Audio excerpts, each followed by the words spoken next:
حضرت عیسیٰ مسیح علیہ السلام۔ حضرت مسیح علیہ السلام کی شان بلند انبیاء کرام کے زمرے میں نہایت نمایاں ہے۔ نمبر 1، قرآن حکیم میں ہے کہ ان کی جدہ یعنی نانی صاحبہ نے ان کی والدہ مریم صدیقہ کی پیدائش کے وقت یہ دعا کی تھی، وَإِنِّي أُعِيذُهَا بِكَ وَذُرِّيَّتَهَا مِنَ الشَّيْطَانِ الرَّجِيمِ۔ سورہ آل عمران۔ میں اس لڑکی کو اور اس کی نسل کو شیطان رجیم سے تیری پناہ میں دیتی ہوں۔ نبی صلی اللہ علیہ وسلم کو بھی استعاذہ کے متعلق یہی تعلیم دی گئی تھی۔ وَقُلْ رَبِّ أَعُوذُ بِكَ مِنْ هَمَزَاتِ الشَّيَاطِينِ وَأَعُوذُ بِكَ رَبِّ أَنْ يَحْضُرُونِ۔ سورۃ المومنون۔ اے پروردگار، میں وساوس شیطان سے تیری پناہ لیتا ہوں، اور اے پروردگار، مجھے تیری ہی حفاظت درکار ہے اس بارے میں کہ شیطان میرے حضور میں آ سکیں۔ نمبر 2، فرقان حمید میں مریم و عیسیٰ علیہم السلام کی بابت ہے۔ وَآوَيْنَاهُمَا إِلَىٰ رَبْوَةٍ۔ سورۃ المومنون۔ ہم نے مریم اور ابن مریم کے لیے ایک بلند جگہ میں ٹھکانہ بنایا۔ یہ آیت حضرت عیسیٰ علیہ السلام کے عہد طفلی کے متعلق ہے اور ظاہر کرتی ہے کہ ان کی پرورش میں الہی سامان تھے۔ نبی کریم صلی اللہ علیہ وسلم کی بابت حی و قیوم فرماتا ہے، أَلَمْ يَجِدْكَ يَتِيمًا فَآوَىٰ۔ سورۃ الضحیٰ۔ تو دنیا میں یتیم ہو کر آیا تھا، پھر خدا ہی نے تیرا ٹھکانہ بنایا۔ حضرت عیسیٰ علیہ السلام کا باپ نہ تھا اور نبی صلی اللہ علیہ وسلم بھی پیدائش کے وقت بے پدر تھے۔ حضانت پدری سے محجوری میں ہر دو مقدسین یکساں حالت میں تھے۔ نمبر 3، حضرت عیسیٰ علیہ السلام کا کلام اللہ میں بیان کیا گیا ہے۔ قال إني عبد الله آتاني الكتاب وجعلني نبيا۔ سورہ مریم۔ میں اللہ کا بندہ ہوں، اللہ تعالیٰ نے مجھے کتاب دی اور نبی بنایا۔ رسول اللہ صلی اللہ علیہ وسلم کی شان میں قادر ذوالجلال فرماتا ہے، الحمد لله الذي أنزل على عبده الكتاب ولم يجعل له عوجا قيما۔ سورۃ الکہف۔ حمد ہے اس اللہ کی جس نے اپنے بندے پر کتاب کو نازل کیا اور اس کتاب میں کوئی کجی نہ رہنے دی بلکہ اسے پائیدار صداقت بنایا۔ نمبر 4، عیسیٰ علیہ السلام کا فرمودہ ہے جو کتاب اللہ میں ہے، وجعلني مباركا أينما كنت۔ سورہ مریم۔ مجھے مبارک بنایا جہاں کہیں بھی میں رہوں۔ نبی کریم صلی اللہ علیہ وسلم کی تعلیم اپنی امت کو اس مبارکی کے حاصل کرنے کے متعلق قرآن پاک میں یہ ہے، فَسَلِّمُوا عَلَىٰ أَنفُسِكُمْ تَحِيَّةً مِّنْ عِندِ اللَّهِ مُبَارَكَةً طَيِّبَةً۔ سورہ نور۔ تب اپنے لوگوں پر سلام بھیجو، تمہارے لیے اللہ کی جانب سے یہ مبارک طیب تحفہ ہے۔ نمبر 5، عیسیٰ علیہ السلام ان احکام کا ذکر کرتے ہیں جو ان کی شریعت میں واجب العمل تھے۔ وَأَوْصَانِي بِالصَّلَاةِ وَالزَّكَاةِ مَا دُمْتُ حَيًّا۔ سورہ مریم۔ خدا نے مجھے صلاۃ اور زکوٰۃ کا حکم دیا ہے جب تک زندہ رہوں۔ نبی صلی اللہ علیہ وسلم کو معبود حقیقی کا فرمان ہے، وَاعْبُدْ رَبَّكَ حَتَّى يَأْتِيَكَ الْيَقِينُ۔ سورہ ہجر۔ موت آنے تک اپنے پروردگار کی عبادت کیے جا۔ نمبر 6، حضرت عیسیٰ علیہ السلام کے حق میں رب قدوس فرماتا ہے، وَأَيَّدْنَاهُ بِرُوحِ الْقُدُسِ۔ سورۃ البقرہ۔ ہم نے روح القدس سے اس کی مدد کی۔ نبی کریم صلی اللہ علیہ وسلم کے حال میں معین المتین نے فرمایا، وَأَيَّدَهُ بِجُنُودٍ لَّمْ تَرَوْهَا۔ سورۃ التوبہ۔ ہم نے نبی صلی اللہ علیہ وسلم کو ایسے لشکروں سے مدد دی جن کو انسانوں نے نہیں دیکھا، نیز فرمایا، هُوَ الَّذِي أَيَّدَكَ بِنَصْرِهِ۔ سورۃ الانفال۔ خدا نے تیری تائید اپنی نصرت سے کی، نیز فرمایا، قُلْ نَزَّلَهُ رُوحُ الْقُدُسِ مِنْ رَبِّكَ بِالْحَقِّ۔ سورۃ النحل۔ کہہ دے کہ اس کلام ربانی کو روح القدس لے کر میرے رب کی طرف سے حق کے ساتھ آیا ہے۔ نمبر 7، فرقان حمید میں حضرت عیسیٰ علیہ السلام کی رسالت کا مدعا آیت ذیل کے اندر بیان کیا گیا ہے۔ وإذ قال عيسى ابن مريم يا بني إسرائيل إني رسول الله إليكم مصدقا لما بين يدي من التوراة ومبشرا برسول يأتي من بعد اسمه أحمد۔ سورۃ الصف۔ عیسیٰ ابن مریم نے کہا، اے بنی اسرائیل، میں تمہاری طرف اللہ کا رسول ہوں، میں تورات کی جو مجھ سے پہلے آئی تصدیق کرتا ہوں، اور میں اس رسول کی تم کو بشارت دیتا ہوں جو میرے بعد آئے گا، اس کا نام احمد ہوگا۔ رسالت مسیح کے دو مقصد۔ مسیح علیہ السلام نے اپنی رسالت کے دو مقصد بیان کیے، نمبر 1 تصدیق تورات اور نمبر 2 بشارت احمد۔ ہم درج کریں گے کہ حضرت مسیح علیہ السلام نے ہر دو مقاصد کے متعلق کیا کیا۔ الف، تصدیق تورات۔ حضرت مسیح علیہ السلام نے فرمایا، یہ خیال مت کرو کہ میں تورات یا نبیوں کی کتاب کو منسوخ کرنے آیا ہوں، میں منسوخ کرنے کو نہیں بلکہ پوری کرنے کو آیا ہوں، کیونکہ میں تم سے سچ کہتا ہوں کہ جب تک آسمان اور زمین ٹل نہ جائیں، ایک لفظ یا شوشہ تورات کا ہرگز نہ مٹے گا جب تک سب کچھ پورا نہ ہو۔ انجیل متی۔ یہ کلام معجزے نظام جس استحکام کے ساتھ فرمایا گیا ہے، اس سے بخوبی ظاہر ہے کہ حضرت عیسیٰ مسیح علیہ السلام نے اپنی رسالت کے مقصد اولین کو بخوبی پورا فرمایا۔ با، بشارت من بعد صلی اللہ علیہ وسلم۔ اس بشارت میں دو لفظ زیادہ تر قابل تدبر ہیں۔ اول من بعد، اس سے یہ ضروری ٹھہرتا ہے کہ حضرت عیسیٰ علیہ السلام کے بعد آنے والا وہی شخص ہو جس کی بشارت حضرت عیسیٰ نے دی، اور اس مبشر اور عیسیٰ علیہ السلام کے درمیان کوئی تیسرا شخص جو رسول بھی ہو اور احمد نام بھی رکھتا ہو حائل نہ ہو، کیونکہ اگر ایسا ہوتا تو ایک وجہ التباس کی ہو سکتی تھی۔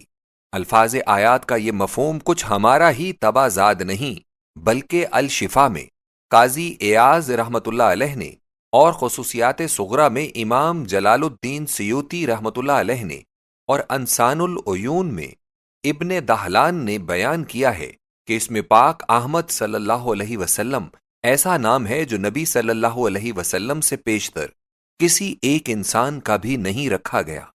دوم، قابل تدبر اسمہ احمد، کہ کیا فی الواقع نبی صلی اللہ علیہ وسلم کا نام احمد صلی اللہ علیہ وسلم تھا؟ واضح ہو کہ نبی صلی اللہ علیہ وسلم کے ذاتی نام دو ہیں، احمد اور محمد۔ اس میں پاک احمد حضور صلی اللہ علیہ وسلم کی والدہ نے بشارت رؤیا کے موافق رکھا، اور اس میں پاک محمد حضور صلی اللہ علیہ وسلم کے دادا نے رکھا۔ ان دونوں اسموں کا مادہ ایک ہی ہے، یعنی دونوں اسم مبارک حمد سے بنتے ہیں۔ اس میں پاک احمد حمد سے افعل التفضیل ہے، اور اس میں پاک محمد حمد سے مفعل کے وزن پر ہے۔ امام ابن القیم رحمۃ اللہ علیہ نے کتاب جلاء الافہام میں تحریر کیا ہے کہ علماء کے ایک گروہ کا قول ہے، انہی میں ابو القاسم سہیلی رحمۃ اللہ علیہ وغیرہ ہیں، کہ آن حضرت صلی اللہ علیہ وسلم کا اسم مبارک احمد پہلے رکھا گیا اور اسم مبارک محمد صلی اللہ علیہ وسلم بعد میں رکھا گیا، اور یہی وجہ ہے کہ حضرت مسیح علیہ السلام کی بشارت میں حضور صلی اللہ علیہ وسلم کا اسم مبارک احمد واقع ہوا ہے۔ یہ یاد رکھنا چاہیے کہ نبی صلی اللہ علیہ وسلم کو حمد سے مناسبت خاص ہے۔ حضور کا اسم مبارک احمد و محمد ہے۔ حضور کے مقام شفاعت کا نام مقام محمود ہے۔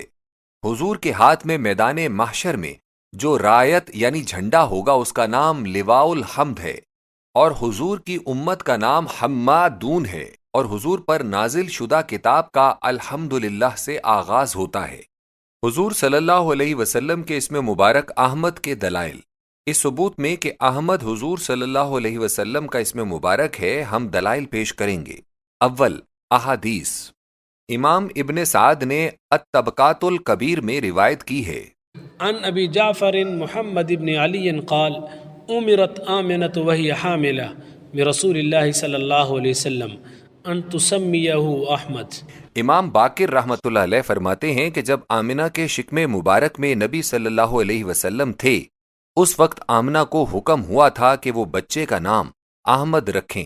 نمبر 2، امام ابن سعد نے الطبقات الکبیر میں بروایت مرفوع بیان کیا ہے، عن محمد بن علي يعني ابن الحنفية أنه سمع علي بن أبي طالب رضي الله عنه يقول قال رسول الله صلى الله عليه وسلم سميت أحمد. محمد بن حنفیہ کہتے ہیں میں نے اپنے باپ علی مرتضیٰ رضی اللہ عنہ کو یہ کہتے ہوئے سنا کہ نبی صلی اللہ علیہ وسلم نے فرمایا کہ میرا نام احمد صلی اللہ علیہ وسلم رکھا گیا تھا۔ نمبر 3، الخصائص الکبریٰ میں بیہقی کی روایت مندرج ہے۔ عن ابن عباس قال قادم الجارود بن عبد الله فأسلم وقال والذي بعثك بالحق لقد وجدت وصفك في الإنجيل وَلَقَدْ بَشَّرَ بِكَ ابن البتول. ابن عباس رضی اللہ عنہ کہتے ہیں کہ جارود بن عبداللہ جو ملک یمن کے سب سے بڑے عالم عیسائی تھے آئے اور اسلام لائے، اور انہوں نے کہا کہ اس خدا کی قسم ہے جس نے حضور صلی اللہ علیہ وسلم کو حق کے ساتھ مبعوث کیا ہے کہ میں نے آپ کا وصف انجیل میں دیکھا ہے، اور بتول کے فرزند یعنی عیسیٰ علیہ السلام نے آپ صلی اللہ علیہ وسلم ہی کی بشارت دی ہے۔ نمبر 4، امام ابن سعد نے الطبقات الکبیر میں روایت کی ہے۔ عن سهل مولى عثيمة أنه كان نصرانيا من أهل مريس وكان يقرأ الإنجيل فذكر أن صفة النبي صلى الله عليه وسلم في الإنجيل وهو من ذرية إسماعيل اسمه أحمد. سہل مولا اسیمہ کہتے ہیں کہ اہل مریض کے اندر ایک نصرانی تھا جو انجیل پڑھا کرتا تھا، اس نے بتایا کہ نبی صلی اللہ علیہ وسلم کی صفت انجیل میں درج ہے، وہ اسماعیل علیہ السلام کی نسل سے ہوں گے اور ان کا نام احمد ہوگا۔ یہ یاد رکھنا چاہیے کہ اکثر علماء فقط تورات کو اور بعض انجیل کو مجموعہ بائبل کے معنی میں استعمال کرتے ہیں۔ نمبر 5، صحیح مسلم میں باروایت جبیر بن مطعم عن ابیہ ہے۔ قال قال رسول الله صلى الله عليه وسلم إن لي أسماء أنا محمد وأنا أحمد وأنا الماحي الذي محى الله بي الكفر وأنا الحاشر الذي يحشر الناس على قدمي وأنا العاقب الذي لا نبي بعدي. کہا نبی صلی اللہ علیہ وسلم نے فرمایا میرے کئی نام ہیں، میں محمد ہوں، میں احمد ہوں، میں ماحی ہوں کہ خدا تعالی نے میرے ذریعے سے کفر کو محو کیا، میں حاشر ہوں کہ سب لوگ میرے قدم پر قیامت کو اٹھیں گے، میں عاقب ہوں کہ میرے بعد کوئی نبی نہیں۔ نمبر 6، یہی حدیث صحیح بخاری میں بھی ہے۔ صحیحین کی حدیث پر غور کرنا چاہیے کہ نبی صلی اللہ علیہ وسلم نے 5 نام بتائے، ان میں سے 2 اسم محمد و احمد کے معنی نہیں بتائے، اور 3 اسما ماہی و حاشر و عاقب کے معنی بتائے ہیں۔ اس لیے صاف ثابت ہو گیا کہ محمد و احمد حضور صلی اللہ علیہ وسلم کے ذاتی نام ہیں۔ اگر ان میں سے کوئی ایک نام بھی وصفی ہوتا تو اس کے معنی بھی اسی طرح بیان فرما دیتے جیسا کہ اسم نمبر 3، 4، 5 کے معنی بتائے تھے۔ دوم اشعار، ائمہ تاریخ کے نزدیک مسلمہ اشعار عرب کی شہادت کسی واقعے کے متعلق ایسی ہی یقینی ہے جیسے کہ ائمہ لغت کے نزدیک کسی لفظ کے استعمال کے لیے اشعار قدما کی شہادت قطعی ہوتی ہے۔ الف، اشعار قبل از ولادت نبوی صلی اللہ علیہ وسلم۔ نمبر 1، طبہ، جس کا نام قرآن مجید میں بھی آیا ہے، سورہ قاف میں۔ یمن کے بادشاہوں میں سے تھا، اس نے یثرب پہنچ کر اوس اور خزرج و یہود سے جنگ کی تھی۔ اہل یثرب دن کو لڑتے اور رات کو طبہ کی مہمانی کرتے۔ 3 شب اس طرح گزر گئیں۔ طبہ شرمندہ ہوا اور اس نے صلح کی درخواست کر دی۔ معاہدہ صلح کے طے کرنے کی غرض سے اوحیحہ ابن الحلاج اوسی اور بنیامین قرظی مامور ہوئے۔ بنو قریظہ سے قرظی کہلاتے ہیں۔ اوحیحہ نے طبہ سے عرض کیا کہ ہم تو آپ ہی کی قوم میں سے ہیں۔ اوس و خزرج کا نسب اہل یمن سے ملتا ہے، یہ سیل ارم کے بعد مدینہ میں آ گئے تھے، ہم سے کیوں جنگ کی گئی؟ بنیامین یہودی نے کہا کہ آپ اس شہر کو فتح بھی نہیں کر سکتے۔ طبہ نے کہا کیوں؟ کہا یہ شہر ایک نبی کی فرود گاہ ہے جو قریش میں سے ہوگا۔ طبہ نے اس پر یہ شعر پڑھا۔ ألقى إلي نصيحة كي أزدجر عن قرية محجورة بمحمد. اس نے مجھے نصیحت کی کہ میں اس آبادی سے ہٹ جاؤں جو محمد کی وجہ سے محفوظ رکھی گئی ہے. پھر یہ اشعار تصنیف کیے. شهدت على أحمد أنه رسول من الله بارئ النسم فلو مد عمري إلى عمره لكنت وزيرا له وابن عمي. میں شہادت دیتا ہوں کہ احمد صلی اللہ علیہ وسلم اس اللہ کے رسول ہیں جو جان آفری ہے. اگر میری عمر اس کی عمر تک لمبی ہو تو میں ضرور اس کا وزیر اور ابن ام بنوں گا. تلمسانی کا قول ہے کہ اشعار بالا بطور تواتر ثابت ہوئے ہیں. قس بن ساعدہ نجران کا اسقف اور حکمائے عرب میں سے تھا.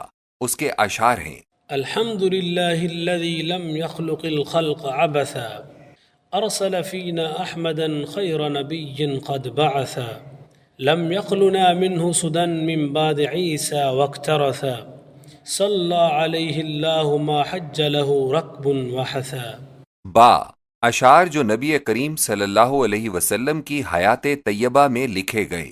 نمبر 1، حسان بن ثابت رضی اللہ عنہ المؤید بروح القدس نبی صلی اللہ علیہ وسلم کی نعت میں فرماتے ہیں: متى يبدو في الليل البهيم جبينه يلح مثل مصباح الدجى المتوقد فمن كان أو من قد يكون كأحمدا نظام لحق أو نكانا لملحد. جب شب تاریک میں اس کی پیشانی نمایاں ہوتی ہے تو روشن چراغ کی طرح چمکا کرتی ہے. حق کو استحکام دینے اور ملحد کو ذلیل بنانے میں احمد جیسا نہ کوئی تھا اور نہ آئندہ کوئی ہوگا. یہ اشعار دیوان حسان رضی اللہ عنہ میں موجود ہیں اور ان پر حضرت عائشہ صدیقہ رضی اللہ تعالی عنہا کی شہادت امام ابن عبد البر کی کتاب الاستیاب میں موجود ہے. وہ لکھتے ہیں کہ حضرت عائشہ رضی اللہ عنہا نے ان اشعار کو پڑھا اور فرمایا: كان والله كما قال فيه شاعره.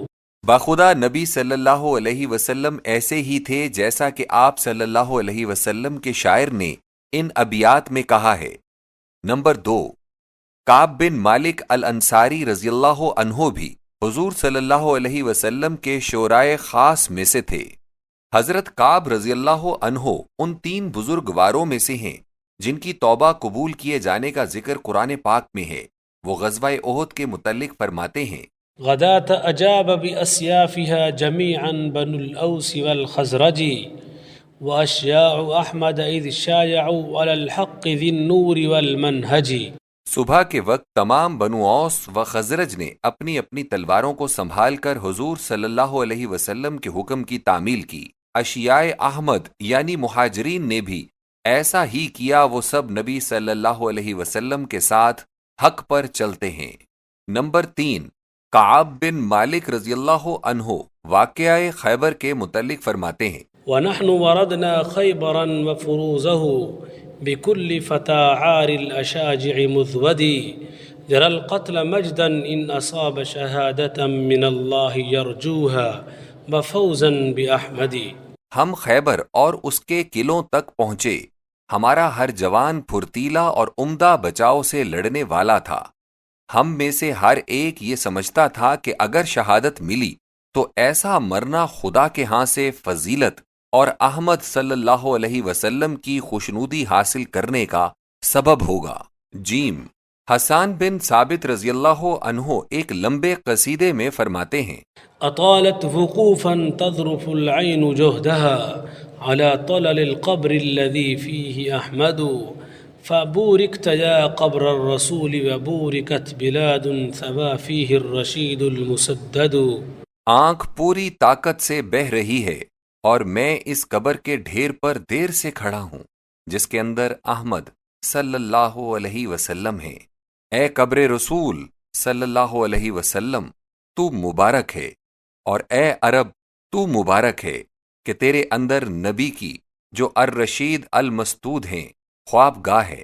نمبر 2، خاتم الخلفاء علی المرتضیٰ رضی اللہ عنہ کو جب خوارج نے کہا کہ وہ ان کے سامنے اپنے ایمان کی تجدید کریں اور از سر نو داخل فی الاسلام ہوں تو انہوں نے زبان مبارک سے یہ شعر پڑھے تھے: يا شاهد الخير علي فاشهد إني على دين النبي أحمدي من شك في الله فإني مهتدي. اے خدا لگتی بات کہنے والے، تو گواہ رہنا کہ میں نبی احمد صلی اللہ علیہ وسلم کے دین پر ہوں۔ اللہ کے بارے میں اور کوئی شک پر ہو تو ہو، میں تو ہدایت یافتہ ہوں۔ نمبر 3، جگر گوشائے رسول سیدہ بطول رضی اللہ عنہا کے اشعار اپنے والد احمد مصطفیٰ صلی اللہ علیہ وسلم کی وفات پر ہیں۔ صبت علي مصائب لو أنها صبت على الأيام سرن لياليا ماذا على من شم تربة أحمدي ألا يشم مدى الزمان غواليا. مجھ پر ایسی مصیبتیں پڑی ہیں کہ اگر دن پر آ پڑتیں تو رات بن جاتا۔ جو کوئی قبر احمد صلی اللہ علیہ وسلم سونگھ لے اس پر کیا واجب ہے؟ یہ واجب ہے کہ وہ مدت العمر خوشبو نہ سونگھے۔ ان جملہ حوالہ جات سے ہمارا مقصود با اقتضائے مقام یہ ہے کہ نبی صلی اللہ علیہ وسلم کا اسم مبارک احمد حضور صلی اللہ علیہ وسلم کی ولادت سے پہلے اور حیات کے اندر اور ارتحال کے بعد یعنی ہر زمانہ ہی میں مسلم و محقق رہا ہے۔ قبل از ولادت یہی پاک نام عرب، یمن، نجران اور شام کے یہودیوں اور عیسائیوں میں معروف تھا، اور ہر فرقہ اپنی فتح و نصرت کو حضور صلی اللہ علیہ وسلم کی تشریف آوری و رونق افروزی عالم پر منحصر سمجھتا تھا۔ حضور صلی اللہ علیہ وسلم کی حیات و ممات میں حضور صلی اللہ علیہ وسلم کے شاعران خاص و ذوی القربہ حضور صلی اللہ علیہ وسلم کو اس نام سے یاد کیا کرتے تھے۔ حضور صلی اللہ علیہ وسلم کے بعد اسم احمد کا رواج۔ ہم نے بیان کیا ہے کہ حضور صلی اللہ علیہ وسلم کی ولادت سے پیشتر عرب میں یا کسی دیگر ملک میں جہاں زبان عربی متداول تھی کسی شخص کا نام احمد نہیں رکھا گیا، یعنی قدرت الہیہ نے حضرت عیسیٰ والی بشارت کو جو بحق نبی کریم صلی اللہ علیہ وسلم تھی 650 سال تک اس قدر محفوظ کیا کہ اس عرصے میں کوئی بھی اس نام سے موسوم نہیں کیا گیا۔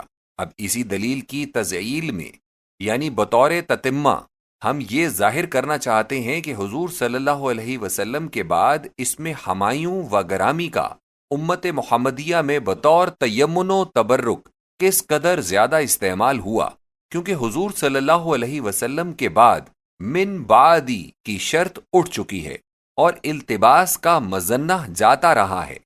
اب صرف حصول یمن و برکت مقصد رہ گیا۔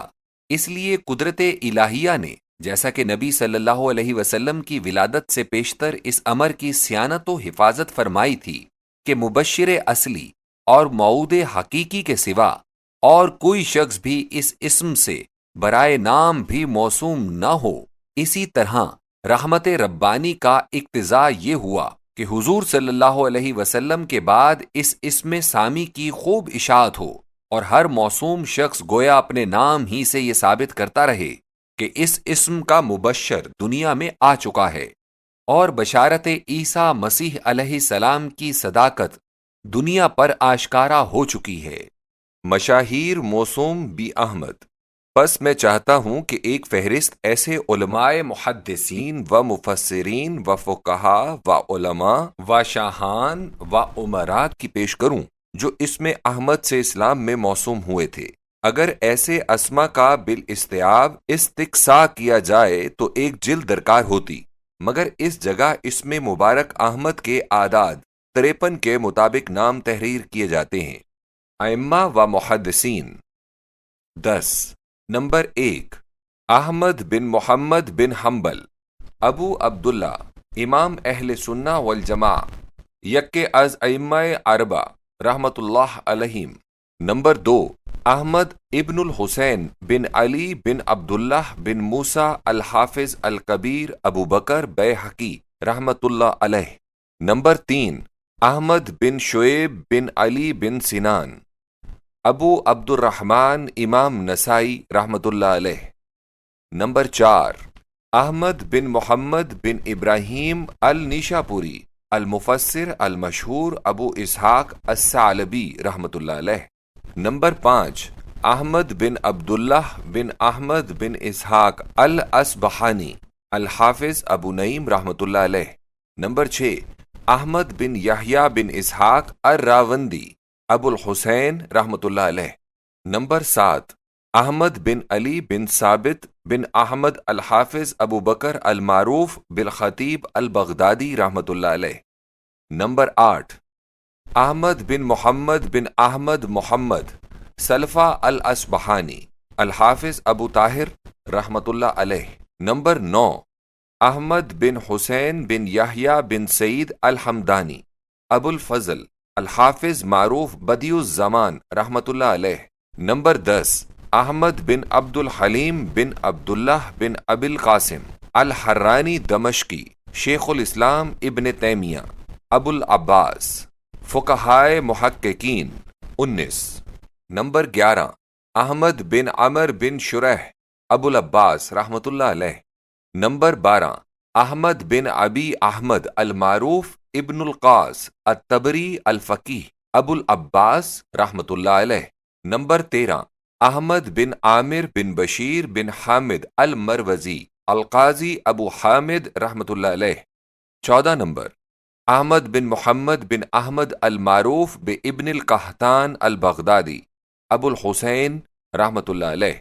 نمبر 15، احمد بن محمد بن سلامہ بن عبد الملک الازدی الطحاوی ابو جعفر رحمۃ اللہ علیہ۔ نمبر 16، احمد بن ابی طاہر محمد بن الاسفرائینی الشیخ ابو حامد رحمۃ اللہ علیہ۔ نمبر 17، احمد بن محمد بن احمد بن القاسم الزبی المحاملی رحمۃ اللہ علیہ۔ نمبر 18، احمد بن محمد بن جعفر ابو الحسین المعروف قدوری رحمۃ اللہ علیہ۔ نمبر 19، احمد بن ابی ابو داؤد فرح بن جریر الایادی القاضی ابو عبداللہ رحمۃ اللہ علیہ۔ نمبر 20، احمد بن محمد بن عبد الرحمن الحروی القاشانی ابو عبید رحمۃ اللہ علیہ۔ نمبر 21، احمد بن علی بن محمد الوکیل ابو الفتح المعروف بابن برہان رحمۃ اللہ علیہ۔ نمبر 22، احمد بن محمد بن المظفر الخوانی ابو المظفر رحمۃ اللہ علیہ۔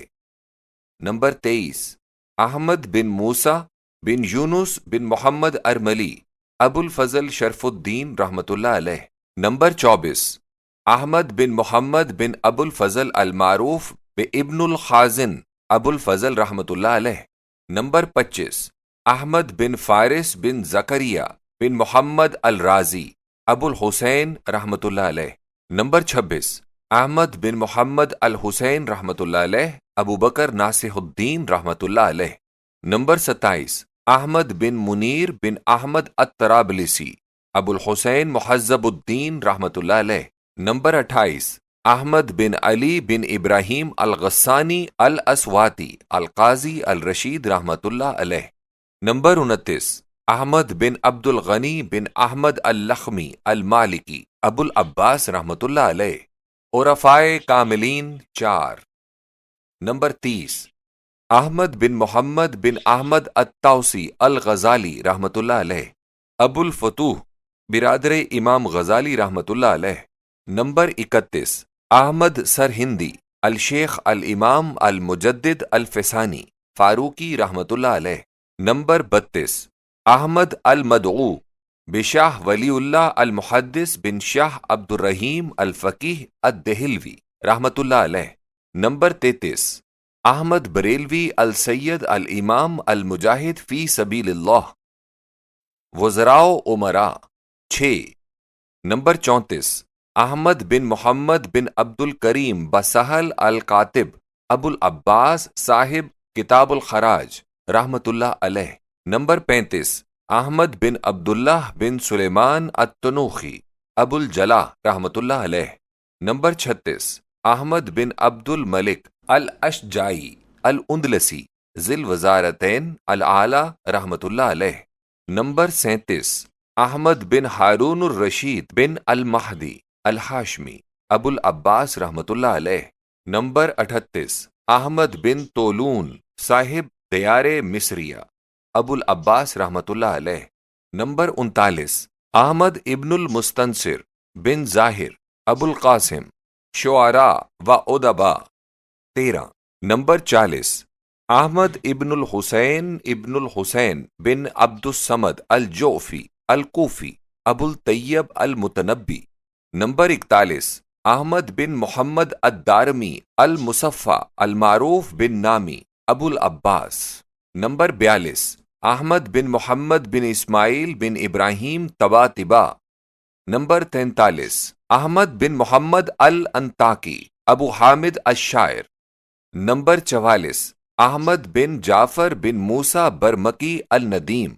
نمبر 45، احمد بن محمد بن العاصی بن محمد الاندلسی ابو عمر۔ نمبر 46، احمد بن عبداللہ بن احمد بن غالب المخزومی اندلسی القرطبی ابو الولید۔ نمبر 47، احمد بن محمد الخولانی الاندلسی المعروف بابن الآبار۔ نمبر 48، احمد بن یوسف السلیکی ابو نصر۔ نمبر 49، احمد بن محمد بن علی الثعلبی الدمشقی ابو عبداللہ۔ نمبر 50، احمد بن محمد بن احمد المیدانی النیشاپوری ابو الفضل۔ نمبر 51، احمد بن عبداللہ بن احمد اللخمی القاسمی ابو العباس رحمۃ اللہ علیہ۔